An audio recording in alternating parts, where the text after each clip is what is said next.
Hello guys, so ito yung sa part 2 ng video natin for the my own motor break-in process ha. Disclaimer ulit guys, paalala ko, this is my own and personal experience. So hindi ko sinabing hindi working yung iba. Lahat naman working naman. Ni-explain ko na yun sa sa unang video. So sa first part. Okay, so proceed tayo. So also, would like to remind, might as well, sa mga titingin ng video ay panoorin nyo yung part 1 kasi andun yung buong instruction dun sa part 1 eh. Paano yung preparation eh. Okay? Ni-explain ko na yun dun regarding dito kasi hindi ko to itotopic dito. Ito lang dito topic ko sa part 2. So pag hindi nyo yung pinanood yung sa part 1, hindi nyo din maintindihan to.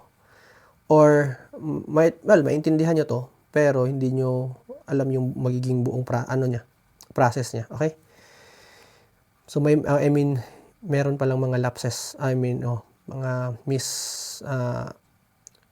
misinformation na makukuha nyo pag hindi nyo pinanood yung part 1, okay? Okay, so let's proceed. So, sa every step, ito yun, dinivide ko siya into 5 steps. So, sa first steps ay clean nyo siya, clean and oil. So, meaning, you clean it up, you clean your motors using contact spray or contact cleaner. Then, yun nga, explain ko, you make it nga, magsisits yung contact cleaner doon. And then, at the same time, you put an oil, ganun din, magsisits yung oil dun sa motor nyo. Sa dun sa bushing ha. Okay, so, paalala ko ulit, end ha, yung both ends ng shaft ha. Dun lang mag-oil, okay?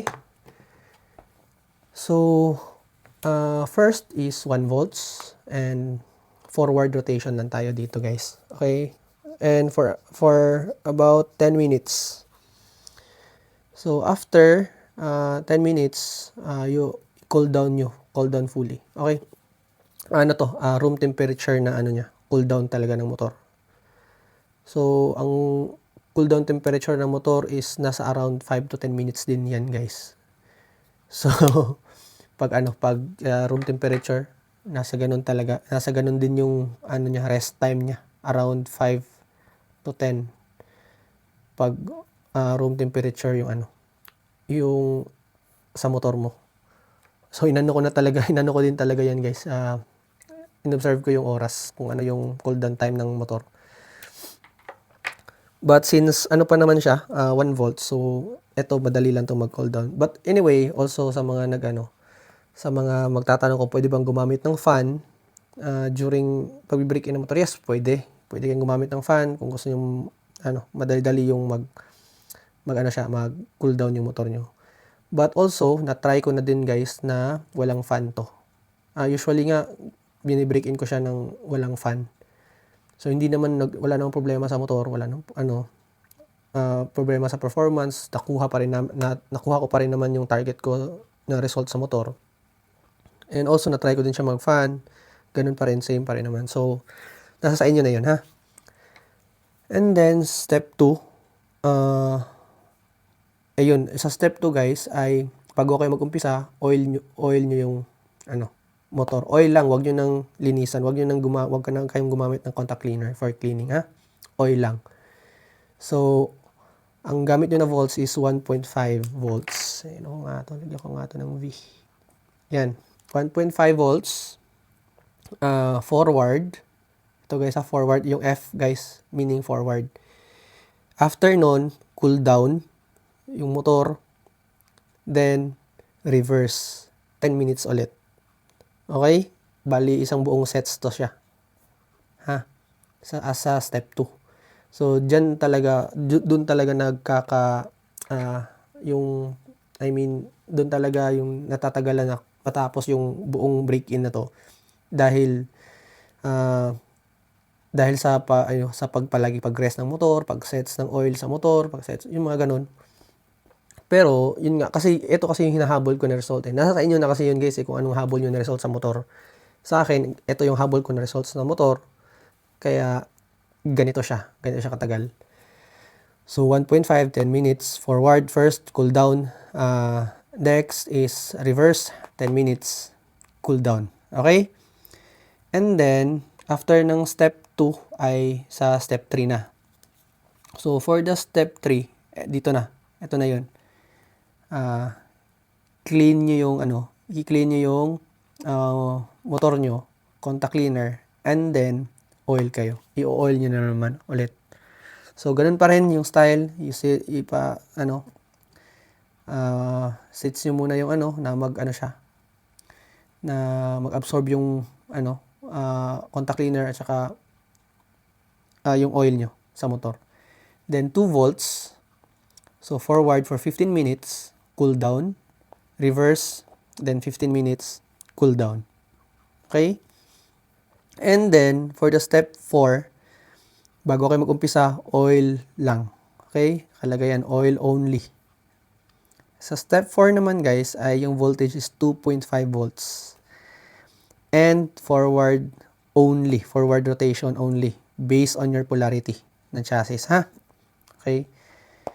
Then, for about 20 minutes siya.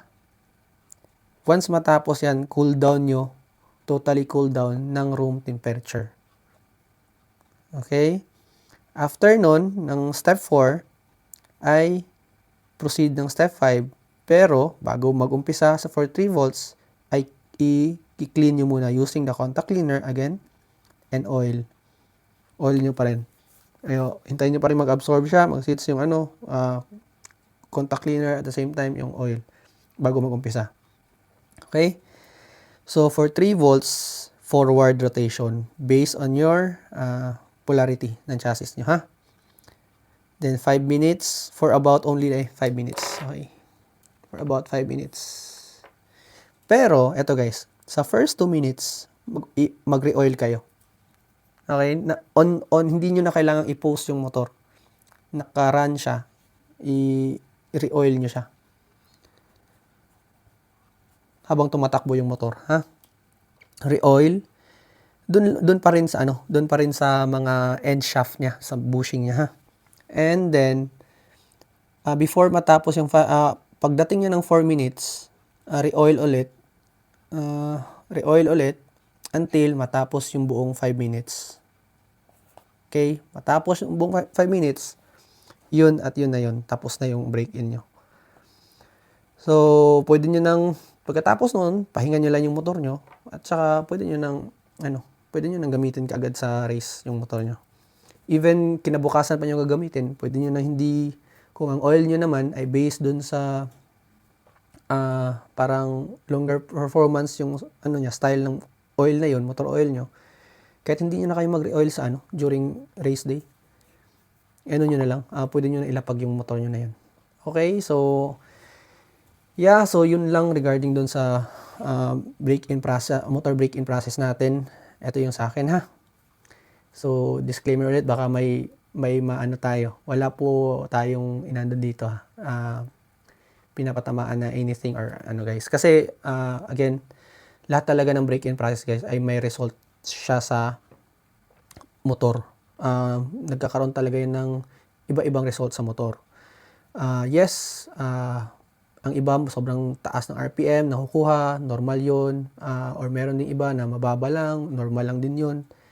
Nagkakatalo lang talaga sila madalas sa yung bang performance ng motor. Doon na lang talaga sila nagkakatalo kung gaano ka tagal yung buhay ng motor, kung gaano doon. Yun ang niya, yun ang tawag nito. Palaging naaapektuhan sa motor. And also laging tandaan guys, pag mataas yung RPM, pag sobra na taas yung RPM, panigurado, yung torque mo niyan ay, kunyari, mataas RPM, di ba? Torque mo niyan ay bababa.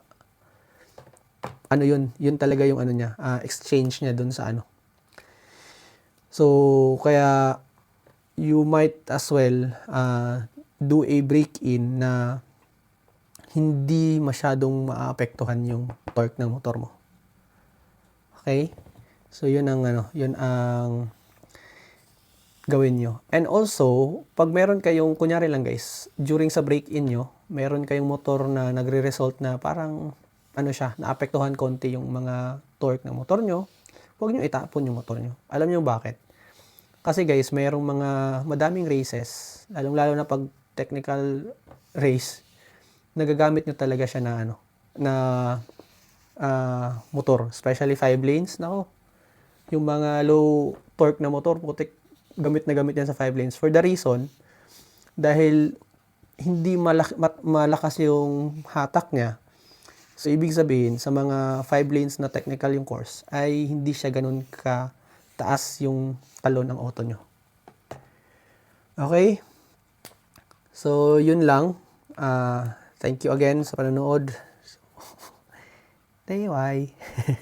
Thank you sa panonood and salamat and see you again for my next video. Salamat guys. Hanggang sa susunod na video naman natin. Okay, so salamat and God bless.